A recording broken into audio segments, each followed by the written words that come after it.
तर मित्रांनो, ज्यावेळी या चित्रपटाचं अनाउन्समेंट झाली होती त्यावेळी मी विचार केला होता की चला हे नेमकं काय असणार आहे, कारण या चित्रपटाचं नावच असं आहे ते तुम्हाला मागे बघून कळलंच असेल. मी जिलेबी या चित्रपटाबद्दल बोलतोय, त्याचाच आज टीजर आपल्यासमोर आलेला आहे. हा चित्रपट कसा आहे ते तर आपल्याला बघितल्यानंतर कळणारच आहे, पण आज आलेल्या टीजरमध्ये आपल्याला काय काय दाखवलं आहे किंवा कसल्या कसल्या गोष्टींची हिंट दिली आहे बद्दल आपण आज सविस्तर बोलणार आहोत. तर कुठेही जाऊ नका, व्हिडिओच्या शेवटपर्यंत माझ्यासोबत राहा.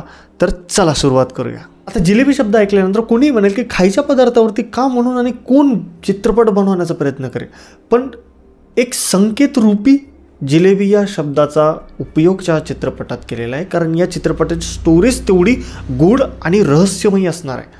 टीजर चालू होतो त्यावेळेस आपल्याला असं कळतं की कुठल्या तरी महिलेची हत्या झालेली आहे आणि त्या हत्येचा जो कोणी गुन्हेगार आहे तो अजूनही फरारच आहे, त्याला पकडल्या गेलेलं नाही.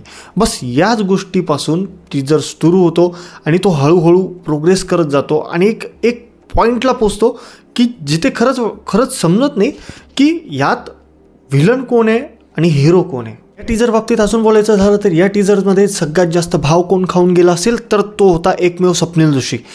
त्याच्या प्रत्येक सीनमध्ये त्याच्या डोळ्यांकडे बघा, त्याचे डोळे इतके बोलके आहेत ना की त्याच्या डायलॉगपेक्षा ना त्याच्या डोळ्यांनीच सगळं पूर्ण तो स्क्रीन जिंकून घेतो.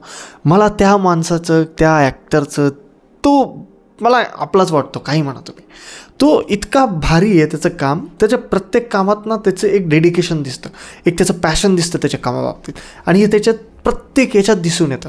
त्यामुळे कदाचित तो आत्ताही मराठीचा एक सक्सेसफुल ॲक्टर आहे आणि एवढं ट्रोलिंग होत असतानासुद्धा तो त्याच्या कामावरती त्याला असलेल्या विश्वासामुळे तो प्रत्येक गोष्ट एकदम पॉसिबली आणि स्मूथली करून जातो.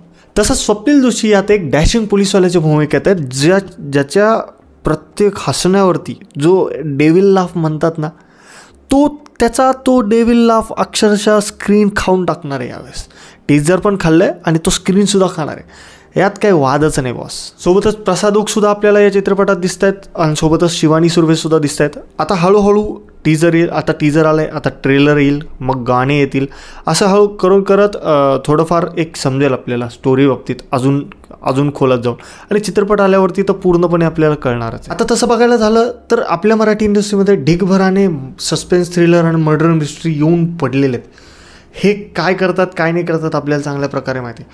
आता मला 17 जानेवारीला बघायचं आहे की हा चित्रपट आपल्याला काय देण्याचा प्रयत्न करतो किंवा काय देऊ करतो, यासाठीच मी खरं तर आता वाट बघतो आहे आणि टीजर बघून तर माझी अपेक्षा खरंच वाढलेल्या आहेत. तर 17 जानेवारीला स्वप्नील जोशीचा एव्हिल लाफवाला अवतार बघायला मी तर खूप एक्सायटेड आहे. तर मित्रांनो, हा होता माझा जिलेबी टीजरचा रिव्ह्यू.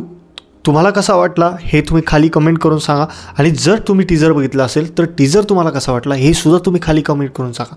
चॅनलला सबस्क्राईब करा, व्हिडिओला लाईक करा आणि सोबतच भरपूर लोकांपर्यंत आपले व्हिडिओज पोहोचवा, कारण मी आता स्टार्टिंग फेजमध्ये मला तुम्हा सर्वांच्या सपोर्टची गरज आहे. तर तुमच्या मित्रांना, तुमच्या घरच्यांनासुद्धा चॅनलला सबस्क्राईब करायला सांगा. तर भेटूया पुढच्या अशाच एका धमाकेदार व्हिडिओमध्ये. तर तोपर्यंत धन्यवाद.